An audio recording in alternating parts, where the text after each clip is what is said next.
Olá a todos, nosso tema agora é fluidostática. Bem, o primeiro conceito que nós vamos ver dentro da fluidostática, dentro da estática dos fluidos, é a densidade.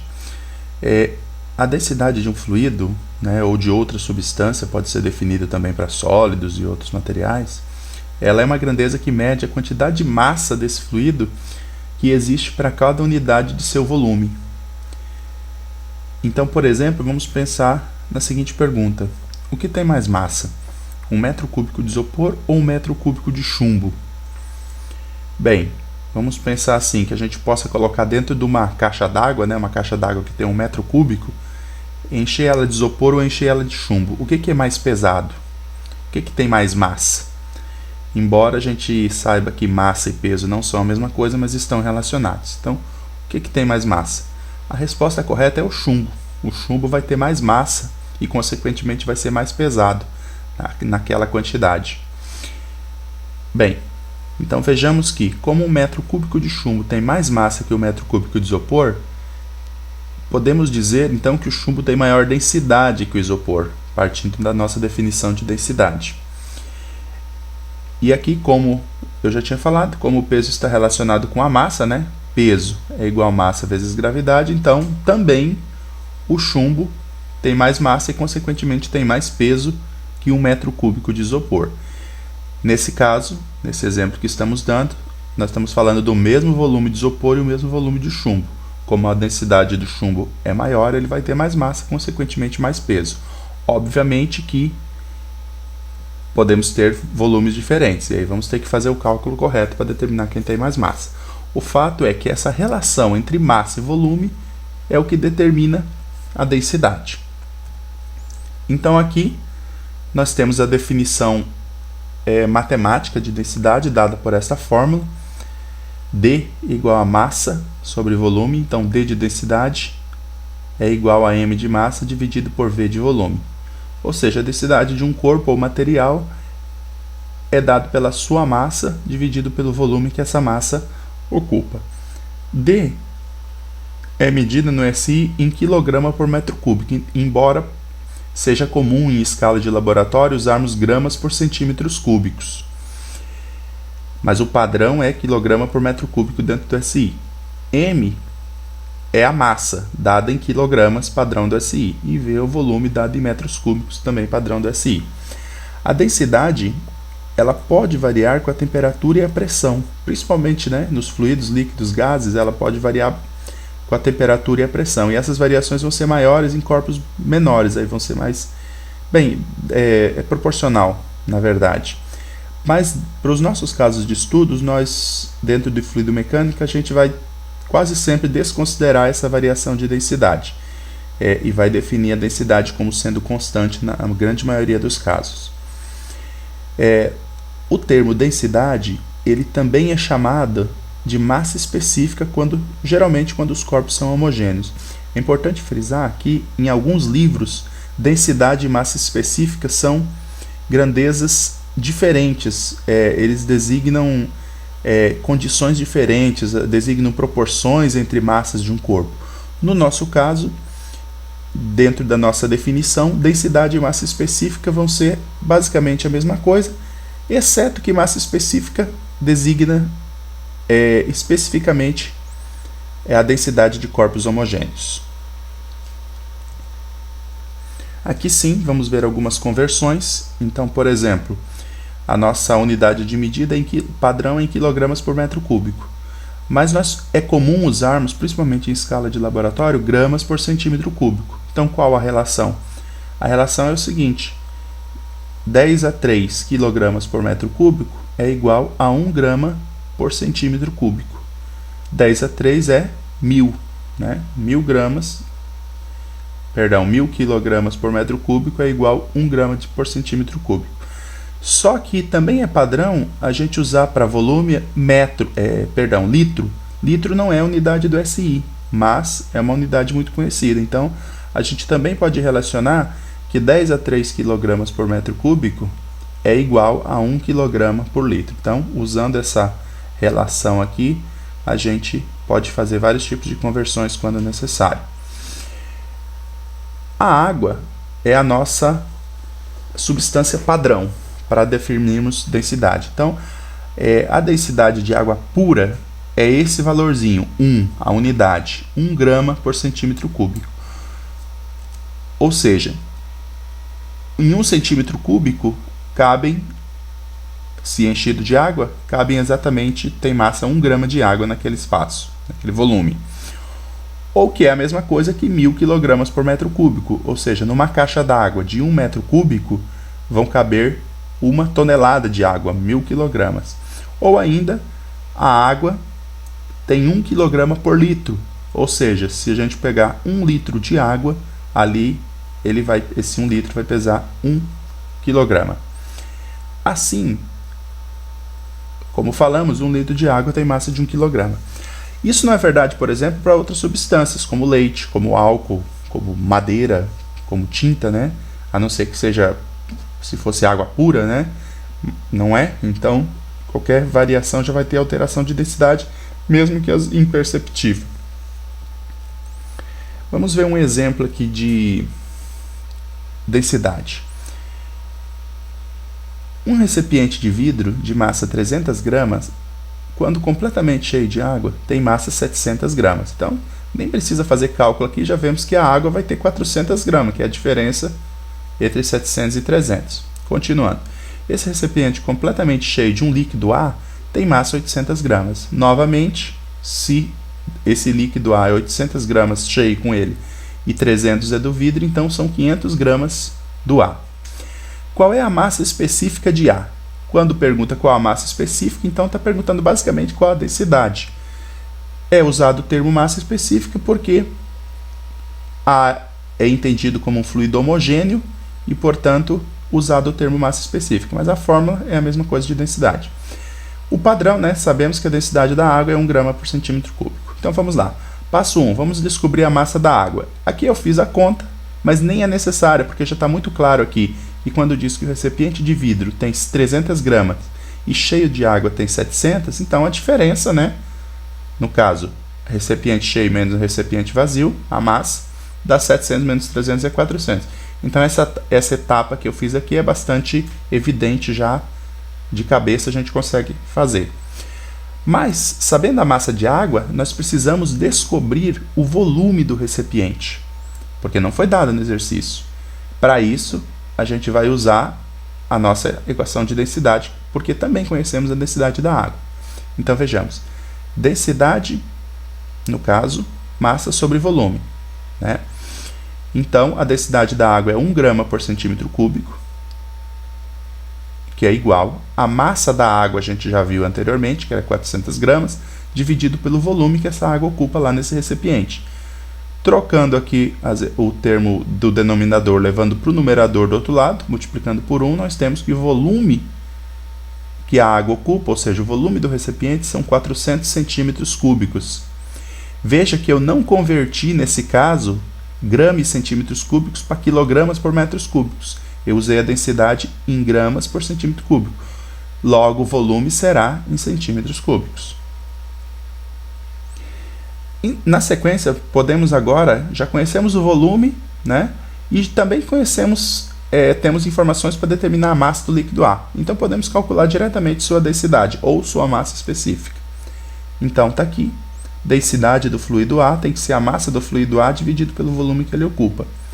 Isso é igual, da mesma forma que fizemos com a água, basta fazer a diferença, embora ela seja muito evidente no enunciado. Se o recipiente completamente cheio do líquido A tem 800 gramas e só o recipiente tem 300 gramas, então a diferença, 500 gramas, é a massa do fluido A. Mas de todo modo eu coloquei aqui direto, então veja que eu fiz a conta de duas formas. Para a água eu fiz a conta separada e para o fluido A eu coloquei junto, porque são várias formas da gente desenvolver o cálculo. Então 800 menos 300 dividido pelo volume, que já descobrimos que são 400 centímetros cúbicos. Porque se a água ocupa esse volume, o fluido também vai ocupar esse volume. 800 menos 300 dá 500 gramas de fluido, dividido por 400 centímetros cúbicos. Cortamos zeros aqui e ficamos com 5 dividido por 4. Fazendo uma divisãozinha matemática simples, temos 1,25 gramas por centímetros cúbicos. Então, observem que, nesse caso, a gente obteve a densidade. Aqui tem um pequeno erro de digitação. Na verdade, é densidade igual a 1,25 gramas por centímetro cúbico, e não volume, perdão. Vejam que está dada a densidade em gramas por centímetros cúbicos. Por quê? Porque todas as unidades desse exercício foram em gramas por centímetro cúbico e não em quilogramas por metro cúbico. Outro ponto a se observar é o seguinte: embora a água e o fluido A tenham densidades diferentes, né? A da água era 1, do fluido A é 1,25, eles ocupam o mesmo volume. Então o volume ele não varia conforme o tipo do corpo. O volume que um corpo ocupa é o mesmo. Se eu encher um buraco com água, ou com sorvete, ou com concreto, o volume ocupado é o mesmo. O que muda é a densidade e, consequentemente, massa e peso.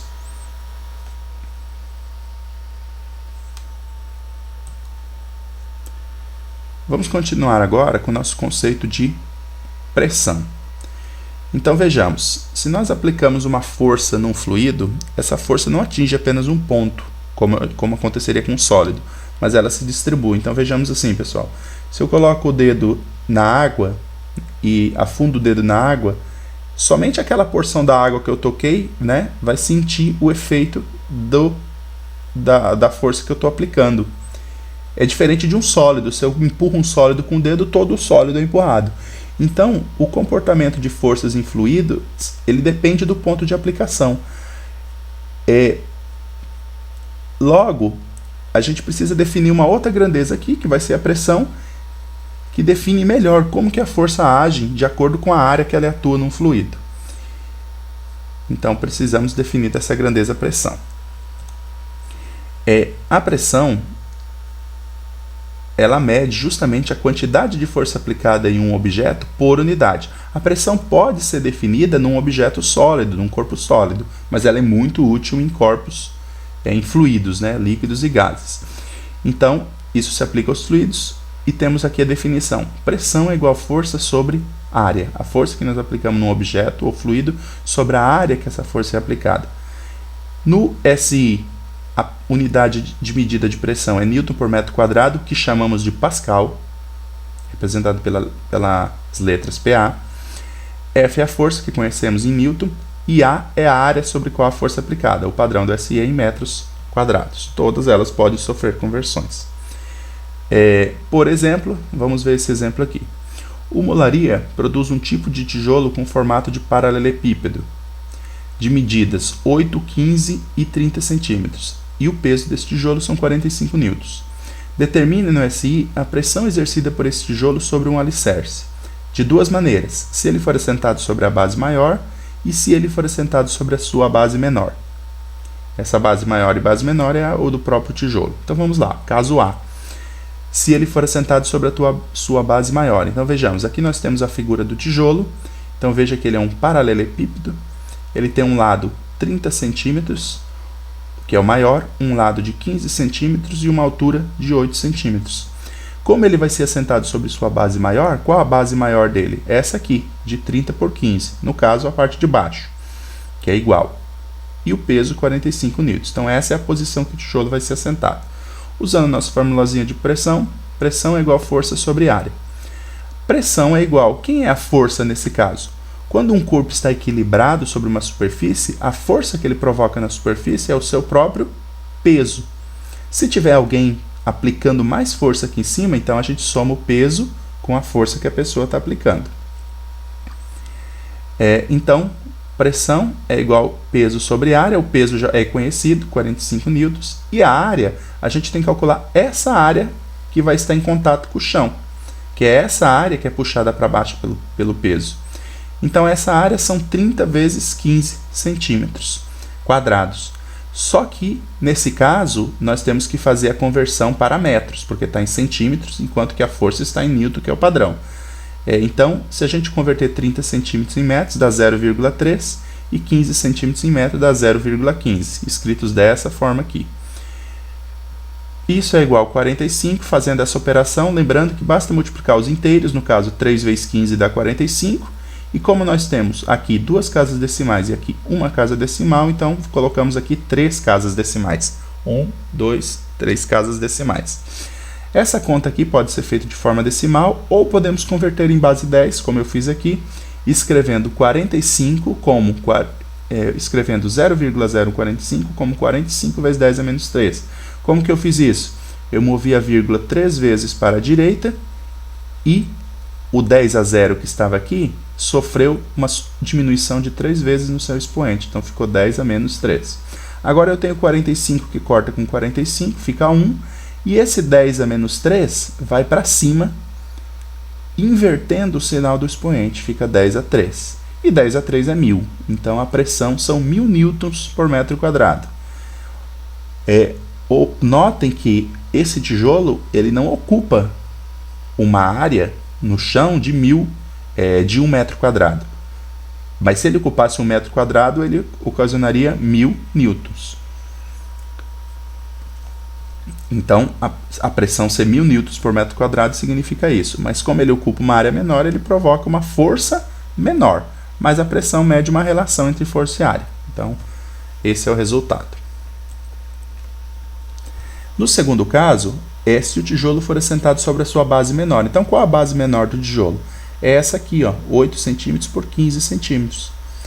Então, o tijolo vai ser assentado de pé. O seu peso não muda por causa da sua posição. Fazendo a mesma continha, peso é igual a força sobre área. Pressão é igual a força sobre área. Como a pressão aqui tem a força que é igual ao peso, dividido pela área. O peso não muda, é 45 newtons. E a área, pessoal, agora eu vou escrever esse 15 e esse 8 de forma diferente do que eu fiz anteriormente. Eu vou escrever em forma de base 10. Então, basta acrescentar nesse cent aqui 10 a menos 2, que é a base 10 referente ao cent. Então, eu tenho aqui 8 centímetros é 8 vezes 10 a menos 2, e 15 centímetros, 15 vezes 10 a menos 2. Fazendo a continha, pressão é igual a 45. Aqui embaixo, 8 vezes 15 dá 120. E 10 a menos 2 com 10 a menos 2 dá 10 a menos 4. Fazendo 45 dividido por 120 dá 0,375 vezes, aqui embaixo eu tenho 10 a menos 4, vai para cima como 10 a quarta positivo. A pressão, portanto, movendo a vírgula aqui uma vez, 3,75 e subtraindo o expoente, vezes 10 a 3. Isso em notação científica. Ou ainda, desaparecendo com a base 10, movendo a vírgula 3 vezes à direita, a pressão total é 3.750 newton por metro quadrado. Observem, pessoal, que nesse caso a pressão é maior do que anteriormente. Anteriormente eram 1000 newtons por metro quadrado e agora 3.750 newtons por metro quadrado. Por que essa pressão é diferente se o peso do tijolo é o mesmo? Porque agora esse peso está sendo provocado para baixo, só que sobre uma área menor. Então, quanto menor a área, maior a pressão. Vamos ver agora o conceito de pressão atmosférica. A gente sabe que a gente está imerso na atmosfera da Terra, né? Existe uma camada de gases e todos nós que estamos aqui na superfície da Terra estamos, tanto na superfície quanto acima, nós estamos imersos nessa camada atmosférica, né? Nesses gases. Então, pressão atmosférica é a pressão exercida por essa camada de ar da atmosfera sobre todos os corpos contidos nela. Claro que essa pressão é variável, né?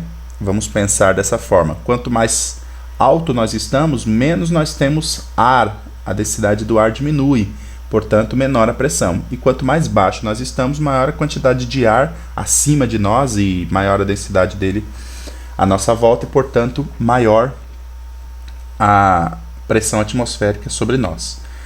O valor padrão de pressão atmosférica é o nível do mar, a altura padrão de cálculo. Então, a pressão atmosférica ao nível do mar é aproximadamente 10 a quinta pascal, ou seja, são 100.000 pascais. Essa é a pressão padrão ao nível do mar. Nós podemos, por questões históricas, existem várias outras unidades de pressão, e nós podemos encontrar a relação entre essa unidade aqui, que é no SI, e as outras da seguinte forma. 10 a quinta Pascal, também é definido como 1 atm, que no caso é uma atmosfera, né? Então é definida aí uma atmosfera ao nível do mar, que é igual a 76 centímetros de mercúrio. Essa aqui é a unidade usada no famoso experimento de Torricelli, que definiu a pressão, né? Encontrou o valor de pressão através de uma coluna de mercúrio num tubo de vácuo, que também pode ser convertida aqui de forma bem simples em 760 milímetros de mercúrio, que é só a conversão da unidade de comprimento, mas que também é definida como 760 torr, em homenagem ao próprio Torricelli. Então, cada milímetro de mercúrio equivale a 1 torr. Então, essas são várias unidades de medidas. O Pascal ele é a unidade no SI padrão. Em escala de laboratório, costumamos usar aqui em milímetros ou torr, porque é mais fácil medir nos instrumentos de laboratório essas variações, como num barômetro, né, algum equipamento que usa o mercúrio como unidade de medida. Na próxima aula continuaremos nosso estudo.